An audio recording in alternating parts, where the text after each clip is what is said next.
revoici à Montlhéry pour une course de championnat de France en 1967. Ici, on voit les 250 cm3 dans le parc des coureurs. On constatera que sont mélangées de véritables machines de course et des machines dites sport, en fait des motos de série, parfois améliorées, parfois strictement d'origine. Le départ a lieu donc sur la piste au raccordement de l'anneau. Vous noterez que cette course utilise la piste sans chicane devant les stands. Et les bottes de paille que l'on voit servent en fait à limiter la piste par rapport à la bande de béton qui raccorde les deux parties de l'anneau et qui passe également devant les stands.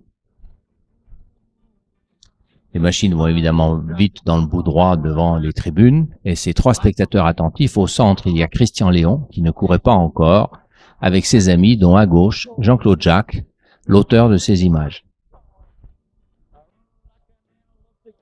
Nous revoilà donc avec les machines au parc en attendant le départ.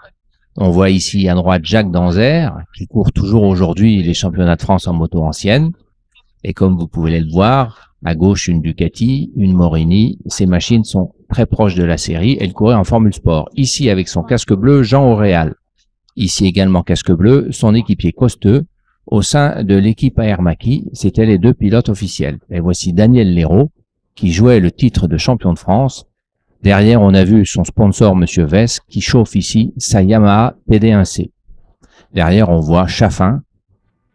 Et voici Alain Barbarou, pas très réveillé. Ici, Pierre Fléouter s'occupe de sa 500 BMW, avec laquelle il a remporté le titre de champion de France national. Voilà une machine au parc. On admire la 203 au passage. On prépare une 500. Et voilà Gérard de Broc poussant sa Norton Manx, avec laquelle il a disputé ses premières courses en grosse cylindrée. À l'époque, il n'y avait pas énormément de pilotes dans le parc. Voilà pourquoi les catégories sport et course étaient mélangées. Nous revoilà au départ. Pas mal de machines quand même, grâce au mélange de ces deux catégories. On pourrait dire aujourd'hui entre amateurs et sinon professionnel, du moins assidu du championnat. La vieille tribune est toujours là, n'a pas énormément changé. On voit quand même que l'anneau et les plaques de béton commencent déjà à être en assez mauvais état, mais ça n'empêche pas les pilotes de rouler vite dans la ligne droite. Retour au parc où l'on voit de nouveau Pierre Fléouter, qui semble-t-il donne un coup de main à un copain pour astiquer une Ducati. Et voici une 125 Bultaco. Et ici Daniel Jay qui allait être champion de France avec une 250 Ducati. Là, toujours Montlhéry, mais une autre course une année plus tard. Là, un départ en grosse cylindrée où de nouveau il y a un mélange entre machine sport et machine course. On va d'ailleurs voir que un an plus tard, on utilise une chicane en botte de paille qui fait une dérivation juste devant les stands. Apparemment une anglaise, presque d'origine, et on voit ici une AR Mackie, probablement Jean Auréal.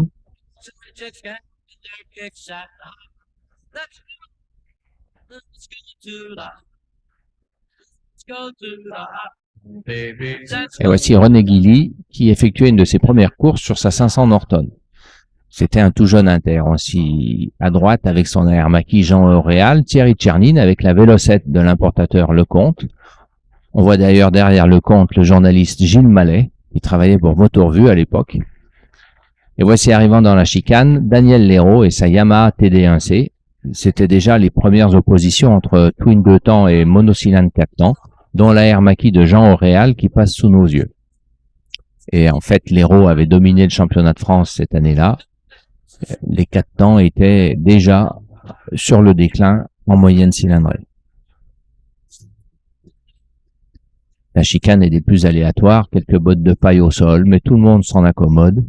Et dans le fond, ça permet de ralentir la vitesse devant les tribunes pour le plus grand plaisir des spectateurs. Là, nous avons changé d'époque. Nous sommes en 1973 pour les coupes du salon. Les 250 bicylindres de temps ont envahi le plateau. On voit passer beaucoup de Yamaha. On verra quelques AR Mackie de temps. Et oui, les Italiens aussi se sont mis au moteur à trous afin de concurrencer les rapides motos japonaises. Voici Eric Offenstadt qui a sa Kawasaki bicylindre à cadre coque, un moteur de sa conception. Le numéro 1, c'est Christian Bourgeois. Et on va revoir ici tous les animateurs du championnat de France. Bourgeois ici, sur la Yamaha Sonoto numéro 1. Mais aussi Christian Léon sur la Kawasaki H1R de l'écurie Guignabaudet qui était bleue et blanche.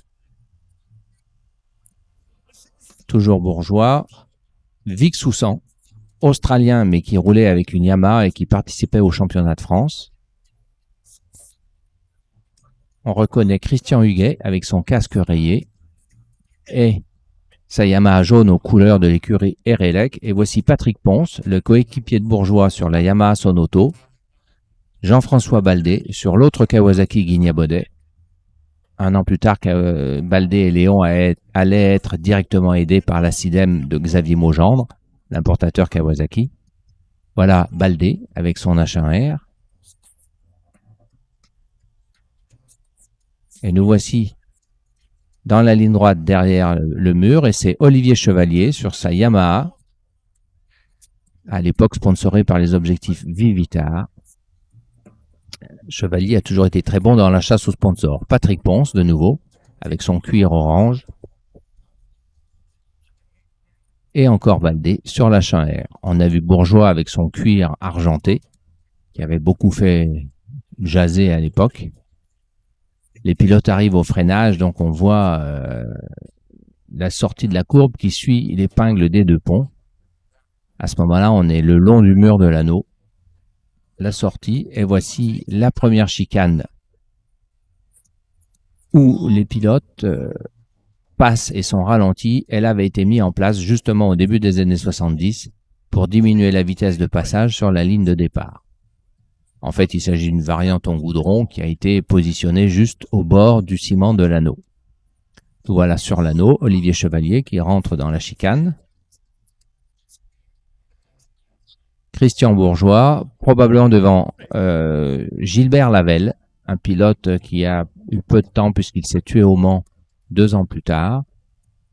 René Guilly avec sa Yamaha, il est reconnaissable aux machines sombres. Christian Huguet. Et voilà la sortie de la chicane qui donne une grande impression de vitesse.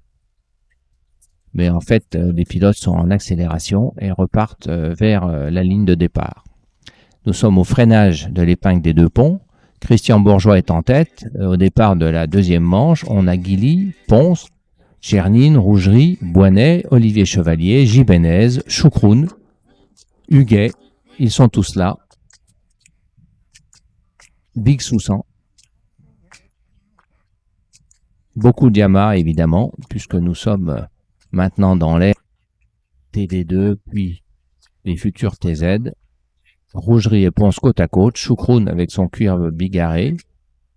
Et voilà Thierry Tchernine sur la Yamaha de l'écurie La Moto Castrol, qui faisait équipe avec Boinet et Cassis.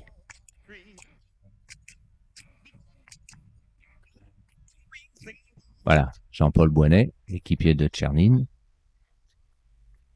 Apparemment, l'épingle a l'air glissante. Michel Rougerie sur son Air Mackie Harley-Davidson, à moteur de temps. Choukroun, bien entendu. Christian Bourgeois avec son cuir argenté. Et voilà Léon avec son H1R devant Christian Huguet. C'était pas très facile de piloter cette H1R sur ce circuit devant les Yamaha qui étaient beaucoup plus agiles et plus légères au freinage. On a vu Baldé également, et ce cuir chamarré jaune et rouge, c'est Jean-Claude Chemarin, qui faisait ses débuts en catégorie 250 internationaux. Voilà, les spectateurs, pas très nombreux, mais ravis. Toujours l'épingle des deux ponts, André Cassis, Huguet qui fait l'intérieur, Rougerie, Thierry Tchernine, et Soussan qui tombe sous le nez de Rougerie, qui l'évite de justesse. On voit que la piste est humide et qu'il bruine parce que Olivier Chevalier a une combinaison de pluie rouge. Ponce et Tchernine, roue dans roue. Apparemment une Kawa de la coupe. Donc cette combinaison fluo, c'est Olivier Chevalier. Cette combinaison blanche, par contre, et ce casque noir, c'est Patrick Fernandez, qui lui aussi était tout au début de sa carrière chez les internationaux. Enfin, voilà Jean-Paul Boinet,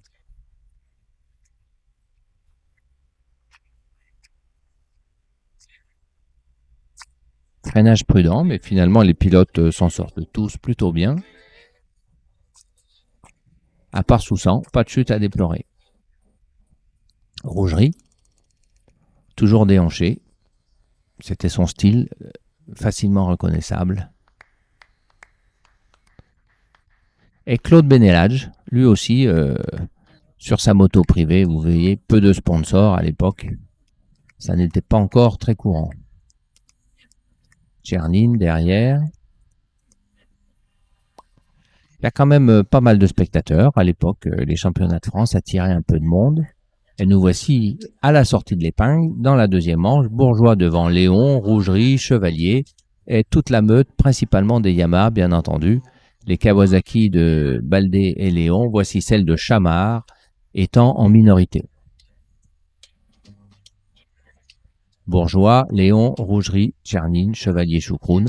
En fait, c'était l'ordre des meilleurs. On vient de voir passer De Broc, Huguet, Roger Ruiz, qui courait sur Yamaha aussi, Vic Soussan, Jacques Luc.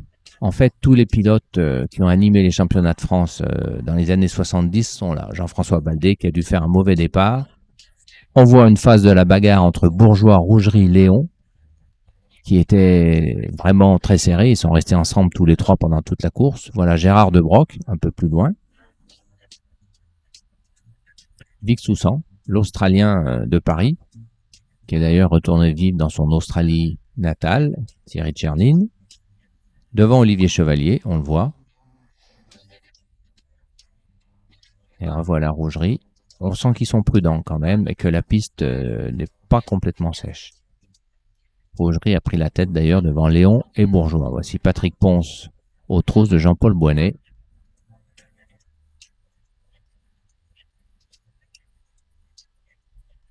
Et le jeune Jiménez qui utilisait la machine de Rugia, un sponsor de Toulon. Rougerie, Léon, Bourgeois, Chevalier, Choucroune avec son cuir bariolé, Patrick Ponce, Boinet.